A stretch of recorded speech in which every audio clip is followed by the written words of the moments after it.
कहानी नंबर 96। बच्चों का भविष्य। जैन साहब के यहाँ पहला लड़का हुआ तो पत्नी ने कहा, बच्चे को धर्म की शिक्षा दिलवाते हैं। मैं सोच रही हूँ कि उसे धर्म का ज्ञाता शास्त्री विद्वान बनाऊं। संतोष जी ने पत्नी से कहा, शास्त्री विद्वान बनाकर इसे भूखा मारना है क्या? मैं इसे बड़ा अफसर बनाऊंगा ताकि दुनिया में एक कामयाब इंसान बने। संतोष जी स्वयं सरकारी बैंक में मैनेजर के पद पर थे। पत्नी धार्मिक थी और इच्छा थी कि बेटा जैन तत्वज्ञान का ज्ञाता बने, जिससे वो अपने और दूसरों के कल्याण में निमित्त बने। लेकिन संतोष जी नहीं माने। दूसरा लड़का हुआ, पत्नी ने जिद की। संतोष जी इस बार भी नहीं माने। तीसरा लड़का हुआ, पत्नी ने फिर जिद की, लेकिन संतोष जी एक ही रट लगाते रहे। कहाँ से खाएगा, कैसे गुजारा करेगा, शास्त्री करने के बाद वो क्या करेगा, और वे अंततः नहीं माने। चौथा लड़का हुआ। इस बार पत्नी की जिद के आगे संतोष जी हार गए और अंततः उन्होंने लौकिक और धार्मिक शिक्षा दिलवाने के लिए जयपुर भेज ही दिया। अब धीरे धीरे समय का चक्र घूमा। अब वो दिन आ गया जब बच्चे अपने पैरों पे मजबूती से खड़े हो गए। पहले तीनों लड़कों ने मेहनत करके सरकारी नौकरियां हासिल कर लीं। पहला डॉक्टर, दूसरा बैंक मैनेजर, तीसरा एक गवर्नमेंट कंपनी में जॉब करने लगा और चौथा, जिसने धर्म की शिक्षा ग्रहण की थी, वह भी शास्त्री करने के बाद सरकारी स्कूल में अध्यापक बन गया। एक दिन की बात है, संतोष जी पत्नी से बोले, अरे भाग्यवान, देखो तो अपने चारों होनहार बेटे सरकारी पदों पे हो गए हैं, अच्छी कमाई भी कर रहे हैं, चारों की जिंदगी तो अब सेट हो गई। पर तुमने अपने छोटे बेटे ज्ञाता को शास्त्री बनवाया, इससे अपन को क्या फायदा हुआ? चारों तो एक जैसे ही हैं, चारों ही सरकारी नौकरी कर रहे हैं, फिर जैन धर्म का ज्ञान कराने का, उसे शास्त्री बनाने का क्या फायदा हुआ? पत्नी ने कहा, चारों को एक मानकर आप बहुत बड़े भ्रम में हैं। चौथे बेटे ज्ञाता का उठना बैठना खाना पीना सब कुछ शुद्ध और सात्विक है और बाकी तीनों से अलग है। तो इस पर पति ने बोला, इससे हमें क्या फायदा? यह तो उसका व्यक्तिगत जीवन है। मेरी नजर में तो चारों एक जैसे ही हैं और छोटे बेटे को शास्त्री बनाकर कुछ भी फायदा नहीं हुआ। पत्नी बोली, हम में से कोई एक गलत है और ये आज दूध का दूध और पानी का पानी हो जाना चाहिए। चलो अब हम परीक्षा ले लेते हैं चारों की कि कौन गलत है और कौन सही।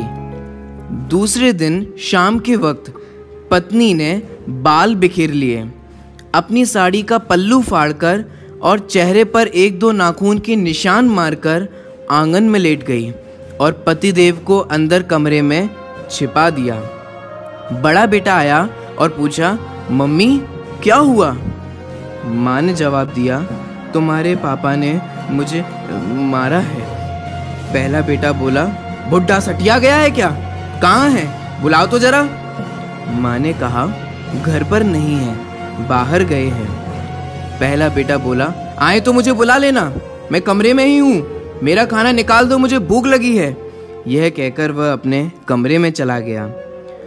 दूसरा बेटा आया, उसने भी पूछा तो माँ ने वही जवाब दिया। दूसरा बेटा बोला, क्या पागल हो गए हैं इस बुढ़ापे में?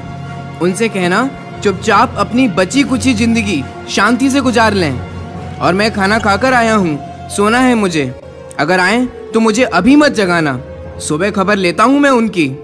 यह कहकर वो भी अपने कमरे में चला गया।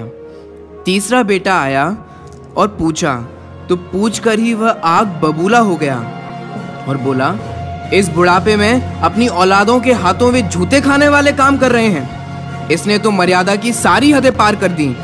यह कहकर वह भी अपने कमरे में चला गया। संतोष जी अंदर बैठे बैठे सारी बातें सुन रहे थे। ऐसा लग रहा था कि जैसे उनके पैरों के नीचे से जमीन खिसक गई हो और उनके आंसू नहीं रुक रहे थे। किस तरह इन बच्चों के लिए दिन रात मेहनत करके पाला पोसा, उनको बड़ा आदमी बनाया, जिसकी तमाम गलतियों को मैंने नज़रअंदाज करके आगे बढ़ाया, और ये ऐसा बर्ताव अब तो बर्दाश्त नहीं हो रहा। इतने में ही चौथा बेटा भी आ गया। माँ को इस हाल में देखा तो भागते हुए आया तो माँ ने अब गंदे गंदे शब्दों में अपने पति को बुरा भला कहा। तो चौथे बेटे ने माँ का हाथ पकड़कर समझाया, माँ आप पिताजी की प्राण हो, वे आपके बिना अधूरे हैं। अगर पिताजी ने आपको कुछ कह दिया तो क्या हुआ? मैंने पिताजी को आज तक आपसे बदतमीजी से बात करते हुए नहीं देखा। वो आपसे हमेशा प्रेम से बात करते थे। जिन्होंने इतनी सारी खुशियां दी आज नाराजगी से पेश आए तो क्या हुआ? हो सकता है आज उनको किसी बात को लेकर चिंता रही हो ना हो माँ, आपसे कहीं गलती जरूर हुई होगी। अरे माँ, पिताजी आपका कितना ख्याल रखते हैं। याद है ना आपको 6 साल पहले जब आपका स्वास्थ्य ठीक नहीं था, तब पिताजी ने कितने दिनों तक आपकी सेवा की थी। वही आपको मंदिर ले जाते थे, आपके साथ बैठकर स्वाध्याय करते थे, वही भोजन बनाते थे, घर का सारा काम करते थे, कपड़े धोते थे। तब आपने फोन करके मुझे सूचना दी थी कि मैं संसार की सबसे भाग्यशाली औरत हूँ। तुम्हारे पिताजी मेरा बहुत ख्याल रखते हैं। इतना सुनते ही माँ बेटे को गले लगाकर फवक फवक कर रोने लगी। संतोष जी आंखों में आंसू लिए सामने खड़े थे।